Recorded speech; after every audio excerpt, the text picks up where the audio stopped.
दुर्गे मात की जय, अम्बे मात की जय, चंद्रघंटा माता की जय।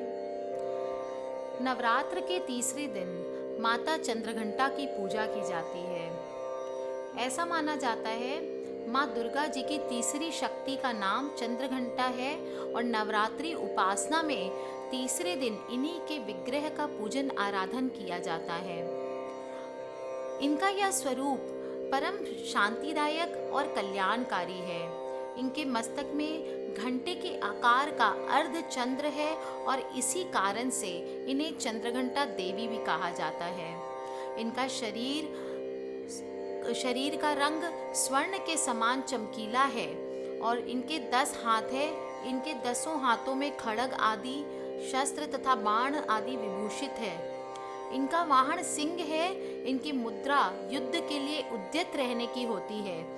इनके घंटे की भयानक चंडी ध्वनि से अत्याचारी दानव, दैत्य, राक्षस सदैव प्रकंपित रहते हैं। बोलिए चंद्रघंटा माता की जय। ध्यान करेंगे माता रानी का। पिंडज प्रवरारूढ़ा चंडकोपास्त्रे कैर्युता प्रसादम तनुते मयम चंद्र घंटेति विश्रुतः।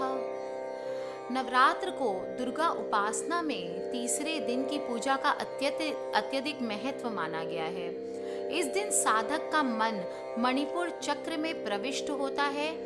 माँ चंद्रघंटा की कृपा से उसे अलौकिक वस्तुओं के दर्शन होते हैं, दिव्य सुगंधियों का अनुभव होता है तथा विविध प्रकार की दिव्य ध्वनियाँ सुनाई देती है। ये क्षण साधक के लिए अत्यंत सावधान रहने के होते हैं। माँ चंद्रघंटा की कृपा से साधक के समस्त पाप और बाधाएं विनष्ट हो जाती है। इनकी आराधना से सद्य फलदायी है। इनकी मुद्रा सदैव युद्ध के लिए अभिमुख रहने की है, अतः भक्तों के कष्ट निवारण से यह अत्यंत तुरंत ही शीघ्र कर देती हैं। इनका वाहन सिंह है, अतः इनके उपासक सिंह की तरह पराक्रमी और निर्भय हो जाता है। इनके घंटे की ध्वनि सदा अपने भक्तों को प्रेत, बाधा आदि से रक्षा करती है। इनका ध्यान करते ही शरणागत की रक्षा के लिए इस घंटे की ध्वनि निनादित हो उठती है। दुष्टों का दमन और विनाश करने में सदैव तत्पर रहने के बाद भी इनका स्वरूप दर्शक और आराधक के लिए अत्यंत सौम्यता एवं शांति से परिपूर्ण रहता है। इनकी आराधना से प्राप्त होने वाला एक बहुत बड़ा सद्गुण यह भी है कि साधक में वीरता, निर्भयता के साथ ही सौम्यता एवं विनम्रता का भी विकास होता है। उसके मुख, नेत्र तथा संपूर्ण काया में कांति गुण की वृद्धि होती है। स्वर में दिव्य अलौकिक माधुर्य का समावेश हो जाता है। माँ चंद्रघंटा के भक्त और उपासक जहाँ भी जाते हैं, लोग उन्हें देखकर शांति और सुख का अनुभव करते हैं। ऐसे साधक के शरीर से दिव्य प्रकाश युक्त परमाणुओं का अदृश्य विकिरण होता रहता है।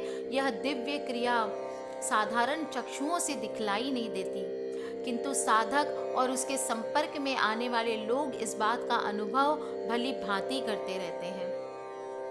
हमें चाहिए कि हम अपने मन, वचन, कर्म और अपनी काया को विहित विधि विधान के अनुसार पूर्णतः परिशुद्ध एवं पवित्र करके माता चंद्रघंटा के शरणागत होकर उनकी उपासना करें, उनकी आराधना में तत्पर हो सकें। उनकी उपासना से हम समस्त सांसारिक कष्टों से विमुक्त होकर सहज ही परम पद के अधिकारी बन सकते हैं। हमें निरंतर उनके पवित्र विग्रह को ध्यान में रखते हुए साधना की ओर अग्रसर होने का प्रयत्न करना चाहिए। उनका ध्यान हमारे इहलोक और परलोक दोनों के लिए परम कल्याणकारी और सद्गति को देने वाला है। बोलिए मात चंद्रघंटा की जय।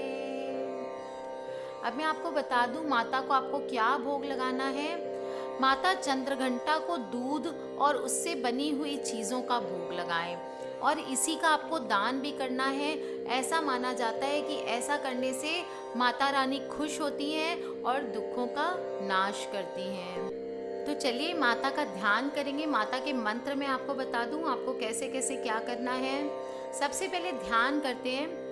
वंदे वांछित लाभाय चंद्रर्घ कृत शेखराम सिंगारूढ़ा दशभुजां चंद्रघंटा यशस्विनीं कंचनाभां मणिपुरस्थितां तृतीयं दुर्गा त्रिनेत्रां खड्गगदा त्रिशूर चापशरं पद्मकमण्डलू मालावराभीतकरां पटाम्बर परिधानां मृदुहास्यां नानालंकार भूषितां मंजिरहार केयूर किंकणी रत्नकुंडल मंडितां प्रफुल्लवंदना बिबधारा कांतकपोलांग तुगकुचां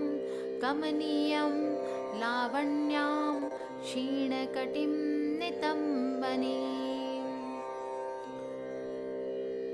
माता का स्तोत्र करते हैं। आपद्व द्वैत्वहिं आद्याशक्ति शुभा पराम अणिमादि सिद्धिदात्री चंद्रघंटे प्रणमाम्यहं चंद्रमुखी इष्टदात्री इष्टमंत्र स्वरूपिणीं धनदात्री आनंददात्री चंद्रघंटे प्रणमाम्यहम् नानारूपधारिणी इच्छामयी ऐश्वर्यदायिनीं सौभाग्यारोग्यदायिनी चंद्रघंटे प्रणमाम्यहम्। आगे माता का कवच करते हैं जिससे माता हमारी रक्षा करती है। रहस्यं शृणु वक्ष्यामि शैवेशी कमलानने श्रीचंद्रघंटास्य कवचं सर्वसिद्धिदायकं बिना न्यासं बिना विनियोगं बिना शापोद्धारं बिना होमं स्नानशौचादिकं नास्ति श्रद्धामात्रेण सिद्धिकम् कुशिष्याम कुटिलाय वंचकाय निंदकाय च न दातव्यं न दातव्यं न दातव्यं कदाचितं। बोले चंद्रघंटा माता की जय। आपको एक छोटा सा उपाय बता देती हूँ। टोटका बोल लीजिए, उपाय बोल दीजिए। जिनकी शादी नहीं हो रही है उनके लिए, जिन भी लड़के लड़कियों की शादी में देर हो रही है वो इस नवरात्रि में इस उपाय को ज़रूर करें।